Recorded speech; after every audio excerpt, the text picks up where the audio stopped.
আর আমাদের আলেম ওলামাদেরকে তো কারাগারে নিয়ে ঢুকিয়ে রাখা হয়েছে মাসের পর মাস, বছরের পর বছর। আমিও তো 2 বার গেছি। সবাই আমাদেরকে পাওয়ার দেখিয়েছিল, কিন্তু আমাদের মধ্যে বিশ্বাস ছিল পাওয়ারওয়ালা শুধুমাত্র আল্লাহ। কারাগারে আমরা আল্লাহকে বলতাম, আল্লাহ এই জালেমকে এমন একটা শিক্ষা দেন যেন জাতি জনম জনম মনে রাখে। আমরা আল্লাহকে বলতাম, আল্লাহ আমরা তো জানি আপনার পাওয়ার বেশি, একচ্ছত্র পাওয়ারের অধিকারী আপনি। আপনি যদি আরশের একটু চাবিটা ঘুরায় দেন, পুরা দুনিয়া ঘুরে যাবে। আল্লাহ পাক কত পাওয়ারওয়ালা, বিস্তারিত বলতে গেলে তো আল্লাহর বড়ত্বের আলোচনা বলে শেষ করা সম্ভব না। আমি কয়েকটা ধারণা আপনাদেরকে দিয়ে যাচ্ছি। আমরা যেই বাংলাদেশে বাস করি, মাত্র 56,000 বর্গ মাইলের ক্ষুদ্র এক বাংলাদেশ, অথচ পৃথিবীটা এত বড়। ছোট্ট এই বাংলাদেশ অথচ এত বিশাল বাংলাদেশ। পৃথিবীর মানচিত্রে খুঁজেই পাওয়া যায় না বাংলাদেশ কোথায়, অথচ আমাদের কাছে বাংলাদেশ এত বড়। বোঝাতে চাচ্ছি, যেই পৃথিবীর মানচিত্রে এত বিশাল বাংলাদেশটাকে খুঁজে পাওয়া যায় না, ওই পৃথিবীটা কত বড়। ভূমণ্ডলবিদরা বলেছেন বাংলাদেশ তো মাত্র 56,000 বর্গ মাইল, আর পুরা পৃথিবীটা অন্তত 20,10,00,000 বর্গ মাইল। কল্পনা করেন তো পৃথিবী কত বড়। সৌরবিজ্ঞানীরা লিখেছেন, দেখো মাথার উপরে যে একটা সূর্য থাকে ছোট্ট টাকার কয়েনের মতো, এই ছোট্ট সূর্যটা কিন্তু এত ছোট নয়। কত বড়? বলে ওই ছোট্ট সূর্যটা পৃথিবীর চাইতে 13 লক্ষ গুণ বড়। সুবহানাল্লাহ। কি মনে হচ্ছে? মোটামুটি দেওয়ানবাগি পীরের পেটের মতোই তো নাকি? আওয়াজ দিয়ে বলেন আল্লাহু আকবার। পৃথিবীর চাইতে 13 লক্ষ গুণ বড় সূর্য। ওই সূর্যের চাইতে ইউআই স্কুটি নামক একটা তারকা ওই সূর্যের চাইতে আরো 500 কোটি গুণ বড়। বানানেওয়ালা কে?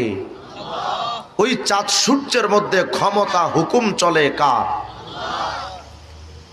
এই চাঁদ, এই সূর্য, এই তারকারাজি, এই গ্রহ, উপগ্রহ, ধূমকেতু, মাঝখানে বিরাট বিরাট স্পেস, এই সব কিছু যার পেটের মধ্যে বাস করে তার নাম গ্যালাক্সি।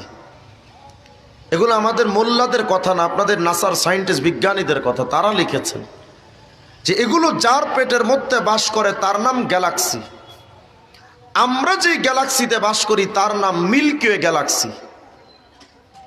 কত বড় ওই মিল্কি ওয়ে গ্যালাক্সি? বিজ্ঞান বলে পৃথিবীর চাইতে 13 লক্ষ গুণ বড় যে সূর্য, এই সূর্যের মতো বড় বড় গ্রহ, একটা মিল্কি ওয়ে গ্যালাক্সির পেটের মধ্যে এত বড় বড় গ্রহ বাস করে কমপক্ষে 17,000 কোটি। আপনাদের মনে কথা বুঝতে কষ্ট হচ্ছে মনে হয় না? বুঝলে একটু আওয়াজ টাওয়াজ দিয়ে, একটু সারা শব্দ দিয়ে। যে মিল্কি ওয়ে গ্যালাক্সির পেটের মধ্যে সূর্যের মতো 17,000 কোটি গ্রহ বাস করে, ওই মিল্কি ওয়ে গ্যালাক্সির পেটের মধ্যে ওই সূর্যের চাইতে 500 কোটি গুণ বড় যেই তারকা, এমন বড় তারকা, ছোট তারকা, মাঝারি তারকা, ওই মিল্কি ওয়ে গ্যালাক্সির পেটের মধ্যে শুধু তারকার সংখ্যা কমপক্ষে 40 থেকে 50,000 কোটি। আমি তো মাত্র 2টা তথ্য দিলাম মিল্কি ওয়ে গ্যালাক্সির পেটটা কত বড় বোঝাতে, তার এরিয়াটা কত বড়। এর বাহিরে আরো কত কত যে আছে, এগুলো হিসাব দিতে লম্বা টাইমের দরকার। আমি শুধু বোঝাচ্ছি মিল্কি ওয়ে গ্যালাক্সির পেট কত বড়। বিজ্ঞান বলে, মিয়া এই মিল্কি ওয়ে গ্যালাক্সির পেটটা যত বড়, এত বড় বড় গ্যালাক্সি নবমণ্ডলের মধ্যে একটা দুইটা নয়, কমপক্ষে 100 থেকে 200 লক্ষ কোটি গ্যালাক্সি নবমণ্ডলে বাস করে। নবমণ্ডলটা কত বড়? এই সব কিছু প্রথম আসমানে ভাসমান, আসমানটা কত বড়। এমন আসমান আপনার আমার মালিকের অন্তত 7টা আসমান আছে। সবচেয়ে ছোট আসমান হলো প্রথম আসমান। তো বড় আসমান, সপ্তম আসমান কত বড়? 7 তবক জমিন আসমান কত বড়? হাফেজ ইমাদউদ্দিন ইবনে কাসির রাহিমাহুল্লাহ তার কিতাব আল বেদা ওয়ান নেহায়া নামক কিতাবের মধ্যে এনেছেন, সাইয়েদুনা মূসা আলাইহিস সালাম একদিন আল্লাহকে প্রশ্ন করছিলেন, আল্লাহ আপনি তো আসমান জমিন সৃষ্টি করলেন, করে আপনি আসমান জমিনকে হুকুম দিলেন ইতিয়াতাও আন আও কারহা, আসমান জমিন আমি আল্লাহর কথা মতো চলো। তো আল্লাহ আসমান জমিন তো আপনার কথা মতো চলছে, কিন্তু আমি মুসার প্রশ্ন হলো, আসমান জমিন যদি আপনার কথা না শুনে আসায়াক অবাধ্য হতো, কথা না শুনতো, ফাকাইফা সানিয়াম বিহিমা, আপনি আসমান জমিনের সাথে কি আচরণ করতেন কি? আসমান জমিনটা তো বিশাল, আমরা 3.5 হাত বডির মানুষই তো আল্লাহকে মানি না। মসজিদে আজান দেয় আর খাটাস বুড়াটা আকিস ব্রিজে টানতেই থাকে, আকিস বিড়ি ফালায় না, কত হয়, আমরাই তো আল্লাহকে মানি না। তো মূসা আলাইহিস সালাম বলছেন, আল্লাহ 7 তবক জমিন আসমান যদি আপনাকে না মানতো আপনি করতেনটা কি? এবার আল্লাহ কি জবাব দেন শোনেন।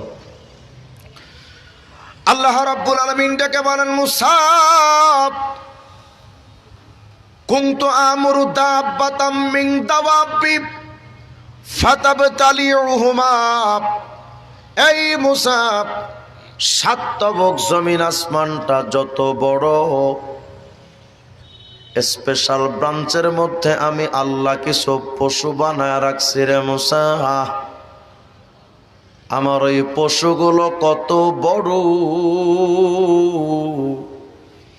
7 তবক জমিন আসমান যদি আমার কথা না শুনতো, ওই পশুগুলোর মধ্যে শুধু একটা পশুকে যদি আমি আল্লাহ হুকুম করতাম রে, 7 তবক জমিন আসমান আমার কথা শোনে না, এই পশু তোদের সবাইকে নয়, শুধু একটা পশু তোকে হুকুম দিলাম, একটা ব্যবস্থা কর। মুসারে জানো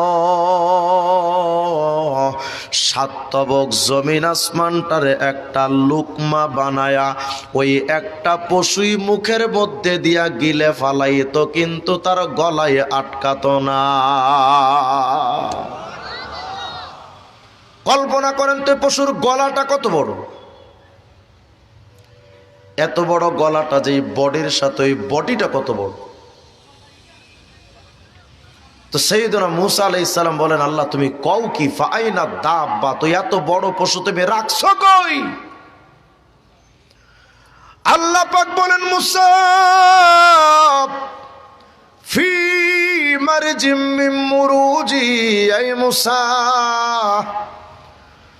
7 তবক জমিন আসমান যত বড়, এই টোটাল আসমান জমিনকে খেয়ে ফেলতে যেই পশুর গলায় আটকাই না, এমন বড় বড় পশু একটা দুইটা নয়, কোটি কোটি পশু আমি আল্লাহ আমার ময়দানগুলোর মধ্যে শুধু একটা ময়দানের মধ্যে ঢুকায় রেখেছি। ও ময়দানগুলো কত বড় বলেন তো, ওই ময়দানগুলোর মালিক কে?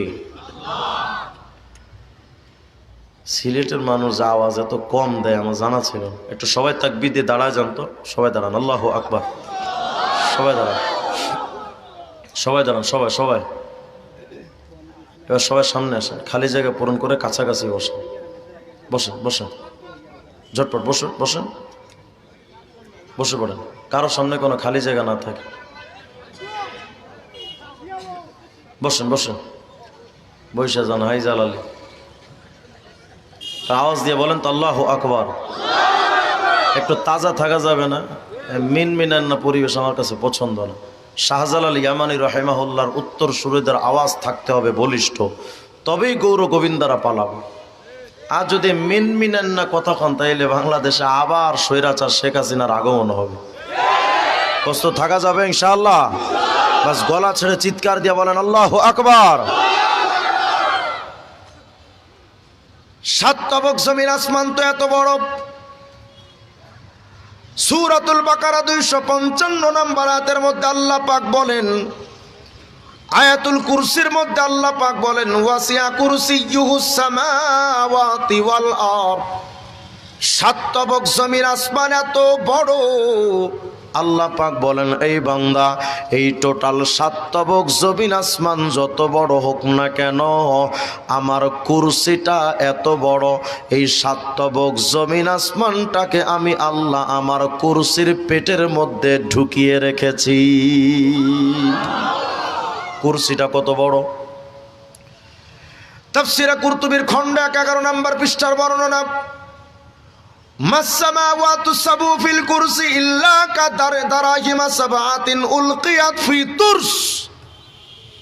যুদ্ধের সময় যোদ্ধারা যে একটা ঢাল ব্যবহার করে না, ঢাল বলে, একটা ঢালের মধ্যে যদি টাকার 7টা কয়েন যদি ফেলে রাখা হয়, একটা বড় ঢালের মধ্যে যদি 7টা টাকার, ছোট্ট টাকার, রূপার টাকার কয়েন যদি ফেলে রাখা হয়, এই 7টা দিরহাম টাকার ছোট্ট কয়েন দেখতে ওই ঢালের মধ্যে যেমন ছোট, আল্লাহ পাকের কুরসি যেন বিরাট বড় একটা ঢাল। ওই ঢালের মধ্যে 7 তবক জমিন আসমান দেখতে টাকার 7টা ছোট্ট কয়েনের মতো। কুরসিটা কত বড়! আচ্ছা, এবার দেখেন তো আল্লাহ পাকের আরশ আজিম কত বড়। সহিহ ইবনে হিব্বানের 361 নম্বর হাদিস আল্লাহর নবী বলেন, ইয়া আবাদার মাসসামাওয়াতুস সাবু মাল কুরসি ইল্লা কাহালকাতিল মুলকাত বিআরদিন ফালা তাবুজার। বিরাট একটা চাটিয়াল মরুভূমির ময়দানের ভেতরে যদি হাতের একটা আংটি যদি ফেলে রাখা হয়, সাহারা মরুভূমির বিরাট একটা ময়দানের ভেতরে যদি হাতের একটা আংটি যদি ফেলে রাখা হয়, এই আংটিটা বিরাট ময়দানে দেখতে যেমন ছোট, আল্লাহর কুরসিটা এত বড়।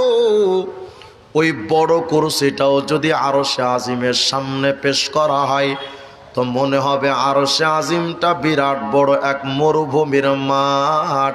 আর ওই মরুভূমির মাঠের মধ্যে হাতের আংটি যেমন ছোট, আরশে আজিমের সামনে বিরাট বড় কুরসি দেখতে হাতের ছোট্ট একটা আংটির মতো ক্ষুদ্র। আরশে আজিম কত বড় বলেন তো? আরশে আজিমের মালিক কে? জোরে বলতে হবে, কে? টাকলা মুরাদে কয়, ওই আমার সংবিধানে আল্লাহর নাম রাখা যাবে না, উঠায় দেব। তাই বললাম, সান্দু, তোরই বাংলাদেশের সংবিধানে আমার আল্লাহর নাম থাকলেও কি আর না থাকলেও কি, আমার আল্লাহ আল্লাহই। বরঞ্চ যেই সংবিধানে মদের আইন বৈধ করা হয়েছে, যেই সংবিধানে পতিতালয় বৈধ, যেই সংবিধানে সুদের আইন বৈধ, যেই সংবিধান প্রণয়ন হয় গণতন্ত্র, সমাজতন্ত্র, জাতীয়তাবাদ, ধর্মনিরপেক্ষ মতবাদের মতো কুফরি মতবাদ দিয়ে যেই সংবিধান প্রণীত হয়, এই নাপাক সংবিধানে আমার আল্লাহর পবিত্র নাম মানায় না। আমার আল্লাহ আল্লাহই। টাকলা কইল কি? সংবিধান থেকে আল্লাহর নামটা উঠায় দিতে চাইবে, আল্লাহর সাথে পাল্লা দিতে চাইছিল, আল্লাহর সাথে পাল্লা দিতে গেছে। আল্লাহ পাক কেমন খেলা দেখাইছে, শেখ হাসিনা দুপুরের ভাত খাওয়ারও টাইম পায় না। সবকিছু পারেন কি? এরা আল্লাহর নামটা উঠায় দিতে চায়, কিন্তু আমাদের সিদ্ধান্ত, আমাদের বক্ষে খুদা, কণ্ঠে খুদা, খুদাই খুদা, ও নামের তাসবিহ কালাম বন্ধ করে কোন সে শালা, ঠিক না? এদেশের রাত যতদিন, দিন যতদিন আজান রবে, সে আজান বন্ধ হলে তোদের সাথে যুদ্ধ হবে।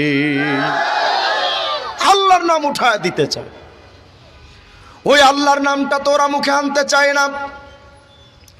ওদের কাছে মনে হয় আমেরিকাটা অনেক বড়, চীন, জাপান, রাশিয়া অনেক শক্তিধর। ওদের কাছে মনে হয় ইন্ডিয়ার গরুর মুখ খাওয়া দাদারা বিরাট বড় পাওয়ারফুল। আল্লাহ পাক তো এত সহজে খেলা দেখান না। আফগানিস্তান হামলা কইরা বাড়ি থেকে বাড়ি, ঘর থেকে ঘর, এলাকা থেকে এলাকা, শহর থেকে বন্দর, বন্দর থেকে শহর জাড়িয়ে ছাই করেছিল আমেরিকা। আল্লাহ এত সহজে ধরেন নাই। সিরিয়ার মাজলুম মুসলমানদের উপরে হামলা করে তছনছ করেছে। ইরাকের মুসলমানদের হামলা করে গাড়ি বাড়ি সব পুড়িয়ে ছাই বানিয়েছে। ফিলিস্তিনের মুসলমানদের উপরে হামলা সহযোগিতা করে এলাকা থেকে এলাকা জ্বালিয়ে পুড়ে ছাই বানিয়ে ফেলেছে। আল্লাহ পাক এত সহজে ধরেন না। কিন্তু ওই মাসুম বাচ্চার আওয়াজ আজও পর্যন্ত পুরা বিশ্বকে কাঁপিয়ে ছেড়েছে। যে মাসুম বাচ্চা বোমার আঘাতে পরবর্তী সময়ে বলেছিল, আমি আল্লাহর কাছে গিয়ে আমাদের সব কথা বলে দেব। আল্লাহ পাক এত সহজে ধরেন না। পৃথিবীর বুকে সবচাইতে বড় পাওয়ারফুল আমেরিকা, এত বড় পাওয়ারওয়ালা। আল্লাহ পাক বলেন, শোনো, এমন একটা সময় যখন আসবে, যেই সময় 15টা কারণ পাওয়া যাবে। বিস্তারিত দিকে বলার সময় নাই আমার। আমানতের খেয়ানত করা হবে, সরকারি মাল সম্পত্তি চুরি করে খাওয়া হবে, নারীরা নেতৃত্ব দিবে, পুরুষের সামনে নারীরা চলতে থাকবে, বাপ মাকে ছেড়ে দেওয়া হবে, প্রেমিক প্রেমিকাকে আপন করা হবে। এর মধ্যে একটা জায়গা গুরুত্বপূর্ণ, ওয়াজহারাতিল কাইনাতু ওয়াল মাআজিফ। এমন একটা সময় যখন আসবে নর্তকীদের বৃদ্ধি পাবে, নর্তকী নায়িকা গায়িকা এগুলো বৃদ্ধি পাবে, গান বাজনার আসর বেশি জমবে। এমন একটা সময় যখন আসবে, আরো লম্বা হাদিস রাসূল আরবি বলেন, ফারতাকিবু ইনদা যালিকা রিহান হামরা। ওই সময়টা যখন আসবে, লস অ্যাঞ্জেলেসে আমেরিকায় সব নর্তকী, বিশ্বের সকল গুরুত্বপূর্ণ নর্তকীদের বসবাস হলো লস অ্যাঞ্জেলেস। আল্লাহ রসুল বলেছেন, যখন নর্তকীদের বৃদ্ধি পাবে, নর্তকীরা, ফারতাকিবু ইনদা যালিকা রিহান হামরা, ওই সময় একটা বাতাসের অপেক্ষা করো, যেই বাতাসে আগুন মিশ্রিত থাকবে। 1400 বছর আগে বলে গেলেন রাসূলুল্লাহ, হাদিস আর তার বাস্তব নমুনা আমরা চোখের সামনে দেখতে পাচ্ছি।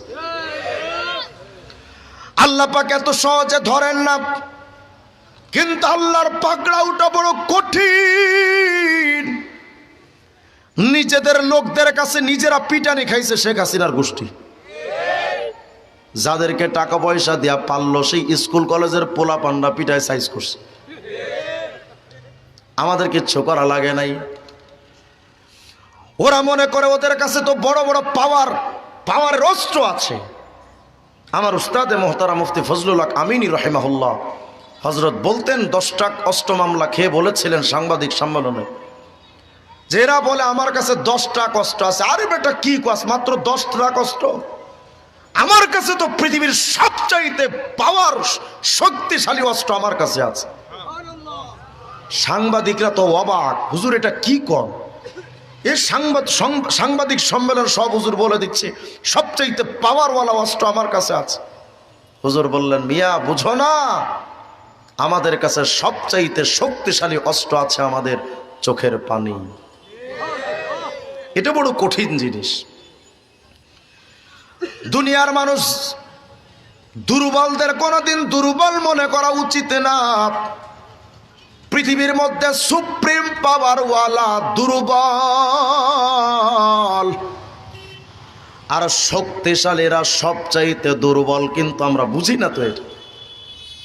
আমরা মনে করি যার টাকা পয়সা আছে, ক্ষমতা আছে, সে বিরাট বড় মানুষ। আরে বাপরে বাপ।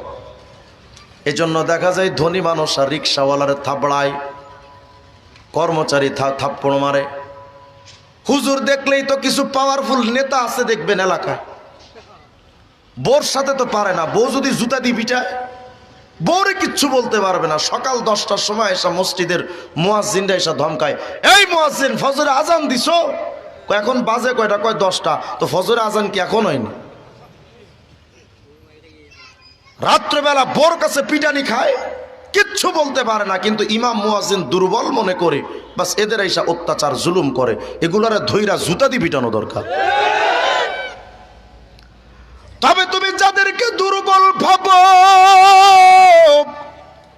এরা কিন্তু আসলে দুর্বল না, এরাই শক্তিশালী, কিন্তু তুমি বুঝো না। যদি বলেন হুজুর এটা কি কইলেন আপনি, দুর্বল যদি শক্তিশালী হয় তাইলে দুর্বল হইল কেমনে? এদের শক্তিটা তো প্রকাশিত হয় না, দেখা যায় না, কিন্তু এদের কাছে পাওয়ার আছে। কেমনে? শক্তিশালী আর টাকাওয়ালা ক্ষমতাশীলদের কাছে থাকে তার টাকা আর ক্ষমতা, আর দুর্বলদের সাথে থাকেন স্বয়ং আমার আল্লাহ। তাফসীরের কিতাবের মধ্যে আসছে আল্লাহ পাকের হযরত মুকাতিল বলেন, ইয়াজমাউল্লাহুল বুহুশ ওয়াল হাওয়াম ওয়াদ দাওয়াব ওয়াত তায়র। কিয়ামতের ময়দানে সমস্ত মানুষকে আল্লাহ পাক যখন যেমনে উঠাবেন, আল্লাহ পাক মানুষের সাথে সাথে পশু পাখিকে উঠাবে। খুব মনোযোগ দিয়ে শোনেন, পশু পাখিকে আল্লাহ কিয়ামতে উঠাবে। ওই গরু উঠবে, ছাগল উঠবে, হাঁস উঠবে, সব কিছু কিয়ামতের ময়দানে উঠবে। কেন? ফায়ুকুযা বাইনাহুম, এদের মধ্যে একটা বিচার আচার আছে। মানুষের যেমন হিসাব নিকাশ হবে, গরু ছাগল হাঁস মুরগি জীবজন্তুর ওদের একটা বিচার আছে। কি বিচার? হাত্তা ইউক্তাসালিল জাম্মা'i মিনাল কারনা। সিংওয়ালা শক্তিশালী পশুকে আল্লাহ দাঁড় করাবে না, এই দাঁড়া। আর দুর্বল রুগ্ন অসুস্থ জীর্ণ শীর্ণ পশুকে আল্লাহ বলবেন, এই তুমিও একটু দাঁড়াও। দুর্বল রে দাঁড়া, শক্তিশালী তুইও দাঁড়া। এবার আল্লাহ জিজ্ঞেস করবেন দুইটা, রে শক্তিশালী পশু, এর উপরে কয়বার জুলুম করছিলি ক? আল্লাহ জীবনও তো করি নাই। আল্লাহ বলবেন দুর্বল, তুমি কও দুনিয়াতে তোমার কয়টা গুতা মারছিল? গুতা বুঝেননি? ধাক্কা মারছে কয়বার ক? আল্লাহ বেশি না, মাত্র 333 বার মারছে। আচ্ছা, আল্লাহ বলবেন দুর্বল রে শক্তিশালী হ, তো মুহূর্তের মধ্যে দুর্বলটা চাঙ্গা হয়ে যাবে। আর শক্তিশালী পাওয়ারওয়ালা সিংওয়ালা পশু ও যেমন দুনিয়াতে দুর্বল ছিল, তুই আজকে দুর্বল হ। মুহূর্তের মধ্যে পাওয়ারওয়ালা পাওয়ারলেস দুর্বল হয়ে পড়ল। আল্লাহ বলবেন এখন তুই ওরে 333টা যেভাবে তোরে দুনিয়ায় গুতা মারছে তুইও মার। তো সাথে সাথে দুর্বল শক্তিশালীকে কড়াই গন্ডাই হিসাব করে তার স্বাদ বুঝায় দিয়া দিবে। বোঝাতে চাচ্ছে মুমিন রে, দুর্বল যে আসল শক্তিশালী তুমি আমি জানি না। দুর্বলদের সাথে আল্লাহ নিজে থাকেন। আজও কাল হোক, আল্লাহ বলেন জুলুমের হিসাব আমি আজও কাল হোক নিব, ওয়ালাউ বাদাহিন, একটু দেরিও যদি হয় তবুও হিসাব নিব আমি। আমাদেরকে তো সরকার বানাতে চেয়েছিল জঙ্গি, কথা হয় না? আমাদেরকে বানাতে চেয়েছিল ধর্ষক। মাওলানা মামুনুল হক সাহেব আমার উস্তাদ, হুজুরের নামে মামলা ছিল কি জানেন? ধর্ষণের মামলা, মোবাইল চুরির মামলা, মানি ব্যাগ চুরির মামলা। আলেমদেরকে মামলা দিয়ে আমাদের মাসের পর মাস কারাগারে ঢুকিয়ে রাখলো বিভিন্ন অপবাদ দিয়া। আল্লাহর কাছে আমরা বলতাম, মালিক রে পৃথিবীর কেউ না জানলে আপনি তো জানেন এই অপরাধগুলো আমরা করি নাই আল্লাহ। তবে আমরা দুনিয়াতে এই জালেমের একটা বিচার দেখতে চাই। আল্লাহ পাক এমন ভাবে প্রতিশোধ নিয়ে নিলেন, যেই হারুনরা মামুনুল হকদের ধর্ষক বানাতে চাইল, আল্লাহ পাক তাদেরকে জাতির সামনে ল্যাংটা করে উলঙ্গ করে ছেড়েছে। সবকিছু পারেন কে? কারাগারে যখন আমরা ছিলাম 50 জন আলেম আমরা একসাথে কারাগারে, মাওলানা মামুনুল হক সাহেব, আইয়ুবী সাহেব, সাখাওয়াত হোসেন রাজি সাহেব, জুনায়েদ আল হাবিব সাহেব, আমরা সব একসাথে। নিজেদের স্ট্যাটাস বয়ানের জন্য না, আমি বোঝাতে চাচ্ছি দুর্বলরা কত পাওয়ারওয়ালা।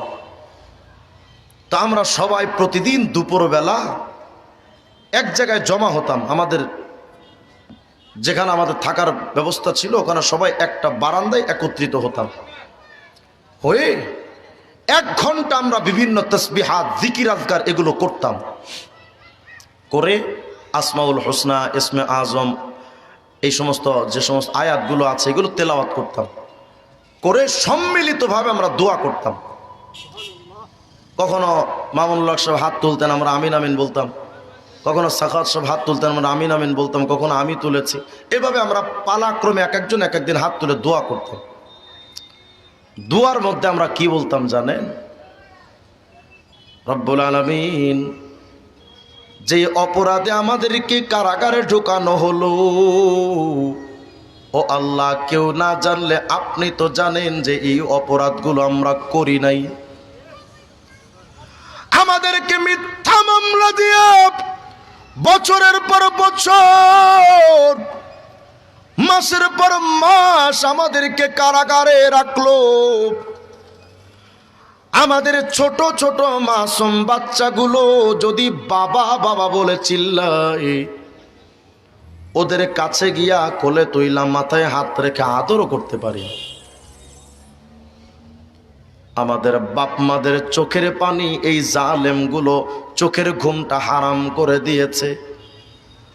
রব্বুল আলামিন, আমরা এই অপরাধ করি নাই। আমাদের অপরাধ তো শুধু মাথায় টুপি, মুখে দাড়ি, গায়ে পাঞ্জাবি দেওয়া, আলেম হওয়া আর অকপটে সত্যটা বলা, এটাই তো অপরাধ, আর তো কোনো অপরাধ নাই। কিন্তু আল্লাহ, এই জালেমরা মনে ভাবছে আমরা বড় দুর্বল, আমাদের কোনো পাওয়ার নাই। আমাদেরকে গরুর দড়ি দিয়ে টানতে টানতে আদালতে উঠিয়েছে। আমার পরিবার আমাকে দেখতে গেছে, ছোট ছোট বাচ্চাদের সামনে আমাকে হাতে হ্যান্ডকাপ লাগিয়ে আমার বাচ্চাদের সামনে নেওয়া হয়েছে। আমরা আল্লাহকে বলেছি, আল্লাহ, আমাদের তো পাওয়ার নাই, আমরা দুর্বল। কিন্তু মালিক, আমরা তো জানি দুর্বলদের সাথে তুমি থাকো। আল্লাহ, তোমার কাছে বিচার দিলাম, তুমি এমন একটা বিচার কইরো এই জাতি যেন ওই বিচারটা জনম জনম মনে রাখে।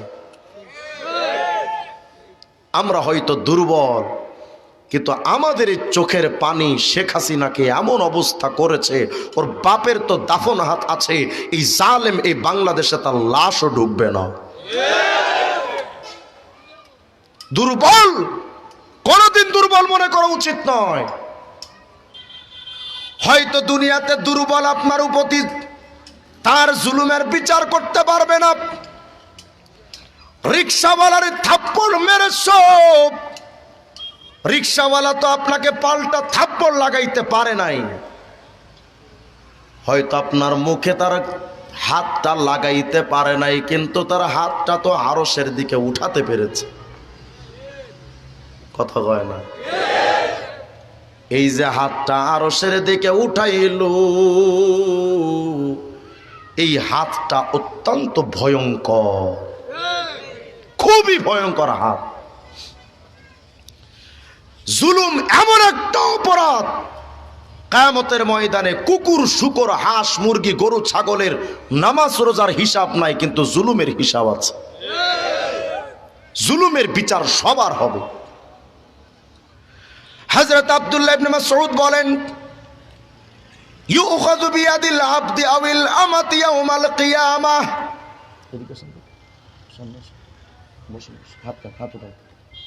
বসেন, এদিক তাকান। হযরত ইবনে মাসউদ বলেন, ইউখাযু বিয়াদিল আবদি আওয়াল আমাতি ইয়াউমাল কিয়ামাহ, কিয়ামতের ময়দানে এমন ভাবে প্রতিটা মানুষের হাত ময়দানে মাহশরে এভাবে তুলে ধরা হবে, ফেরেশতারা তুলে ধরবে। ধরে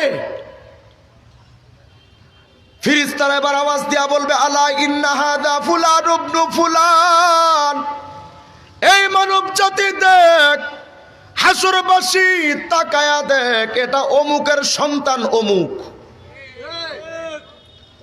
মান কানা লাহু মাজলামাতুন ফালিয়াজি, আসো এ দুনিয়াতে কার কার প্রতি জুলুম করছে সব মাজলুমরা হাজির হও।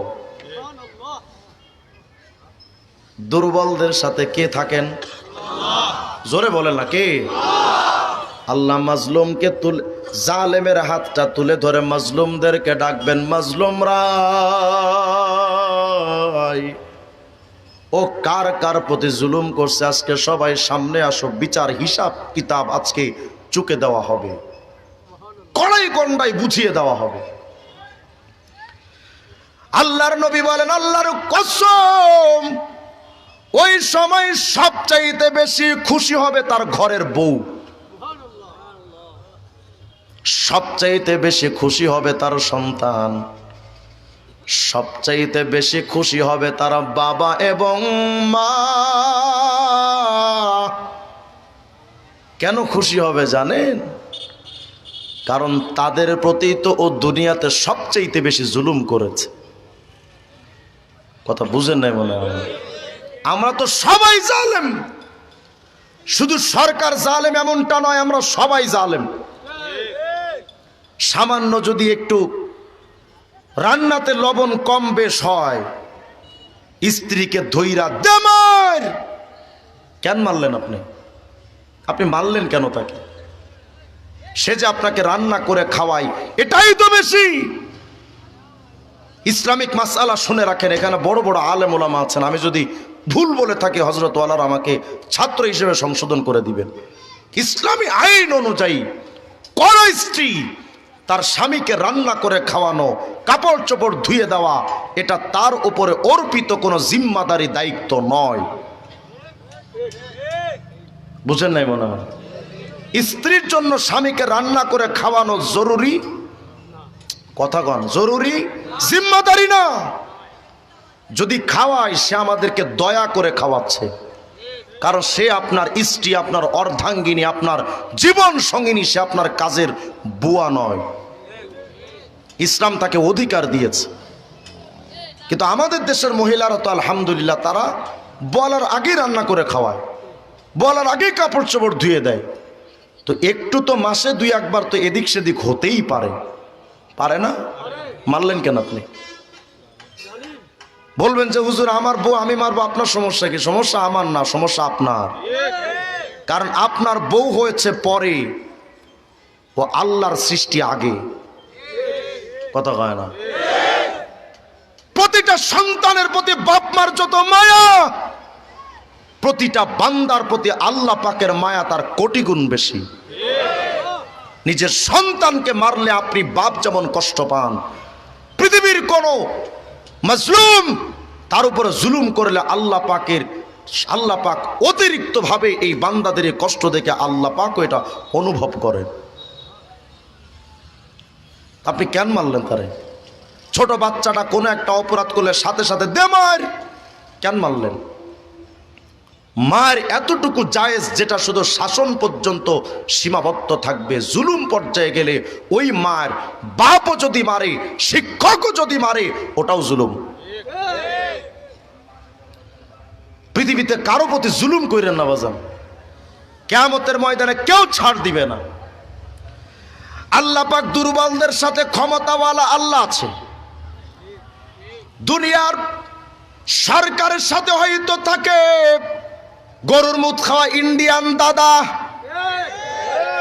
সামনে যারা ক্ষমতায় আসবে হয়তো তাদের সাথে থাকবে আমেরিকা, অন্য কোন সরকার আসলে হয়তো তাদের সাথে থাকবে চীন বা রাশিয়া। কিন্তু মাজলুমদের সাথেও আল্লাহ আগেও যেমন ছিলেন, আজও তেমন আছেন, ভবিষ্যতেও তেমন থাকবেন। আমেরিকার চামচাদেরকে যদি ভয় পাইতে পারো, আল্লাহ পাকের মোহাব্বতের চামচা ইমানদার মাজলুমকে আগে সবচাইতে বেশি ভয় করা দরকার। আল্লাহর নবী বলেন কিয়ামতের ময়দানে যখন এভাবে হাত তুলে ধরা হবে, সন্তান আল্লাহর সামনে আইসা বলবে, ও রব, এইটা কিন্তু আমার বাপ, আল্লাহ আমার প্রতি এই জুলুম করেছে, আমার দ্বীনের পথে মাদ্রাসায় পড়াই নাই, এটাও জুলুম, আমাকে থাপ্পড় মারছে, এটাও জুলুম, আমাকে সমস্ত হক থেকে বঞ্চিত করেছে, এটাও জুলুম। শুধু সন্তান আইসা বাপের বিরুদ্ধে বিচার দিবে এমন নয়, স্ত্রী আইসা বলবে, ও রব, এটা আমার স্বামী আমার প্রতি এই জুলুম করেছে, আমি আজকে বিচার চাই। বাপ মা নিজে আইসা বলবে, আল্লাহ, ওটা আমার সন্তান আমাকে এই হক থেকে বঞ্চিত করেছে, আমি বাপ মা আজকে বিচার চাই। কেন? ফাইদা নুফিখা ফিস-সূর ফালা আনসাবা বাইনাহুম, সিংগায় ফুৎকার দিলে কে সন্তান কে বাপ কেউ কাউকে চিনবে না। এবার রব্বুল আলামিন বলবেন, মাজলুম দাঁড়াপ, এই জালেম তুইও দাঁড়াপ, জালেম আতি হুকুকহুম, এই জালেম এই মাজলুমদের হক পরিশোধ কর, দ্রুত হক পরিশোধ কর। দুনিয়াতে অনেক পাওয়ার দেখাইছস, কিন্তু আজকে কিয়ামতে লিমানিল মুলকুল ইয়াউম লিল্লাহিল ওয়াহিদিল কাহার, কিয়ামতে শুধুমাত্র হুকুম কার চলবে? আজকে দ্রুত শোধ কর। এবার জালেম বলবে, আল্লাহ ফাইনা উতিহিম ওয়াকাদ ফানিয়াতিদ দুনিয়া, আল্লাহ কেমনে পরিশোধ করব? দুনিয়া তো নাই, টিয়া পয়সা তো নাই, পরিশোধ করব কেমনে? আল্লাহ পাক এবার ফেরেশতাদেরকে বলবেন, খুযু মিন আমালিহিস সালিহা, এই ফেরেশতারা এই জালেমের আমলনামায় দেখ তো নেকি আছে কিনা, নেকি আছে কিনা দেখ। তো বলবে, হ্যাঁ আল্লাহ নেকি আছে। আল্লাহ বলবেন, ওর আমলনামা থেকে নেকি ল, ওই নেকি নিয়া তার জুলুমের প্রতিশোধ দিয়া দে, পরিশোধ কর। নেকি দিতে আছে, বাপরে কিছু দিল, সন্তান বাপরে কিছু দিল, মাকে কিছু দিল, সন্তান বিবিকে কিছু কিছু দিয়া শেষ, কিচ্ছু নাই। এবার আল্লাহ পাকের কাছে ফেরেশতারা বলবেন, আল্লাহ, ওর তো নেকি নাই, নেকি তো সব শেষ। এবার আল্লাহ পাক বলবেন, এই ফেরেশতা, ওই মাজলুম দুর্বল, ওর আমল নামায় দেখতো কোনো গুনাহ আছে কিনা, গুনাহ যদি থাকে ওই গুনাহ নিয়া এই জালেমের আমল নামায় চাপায়া দে। আল্লাহ পাক বলেন, খবরদার দোয়া করো আল্লাহর কাছে, ওয়ালা তাজআলনা মাআল কওমিজ জালিমিন, আল্লাহ আমাদেরকে জালেমদের অন্তর্ভুক্ত কইরেন না। এই দোয়াটা বেশি বেশি করা দরকার, আল্লাহ আমাদেরকে জালেমের অন্তর্ভুক্ত কইরেন না। মানুষের হক নষ্টের ব্যাপারে প্রতিবেশীর নামে গীবত করলেন, এটাও তার প্রতি জুলুম। তার সম্পত্তি চুরি করে খেলেন, এটাও তার প্রতি জুলুম। গুনাহ যে করেন এটা আল্লাহর প্রতি জুলুম। বান্দার উপরে তো জুলুম আছেই, গুনাহ যদি আমরা করি আমরা জালেম, আল্লাহ মাজলুম, আল্লাহর প্রতি আমরা জুলুম করছি। এজন্য আজকে থেকে সকল প্রকার জুলুম থেকে বেঁচে থাকার চেষ্টা করব তো ইনশাআল্লাহ। কোন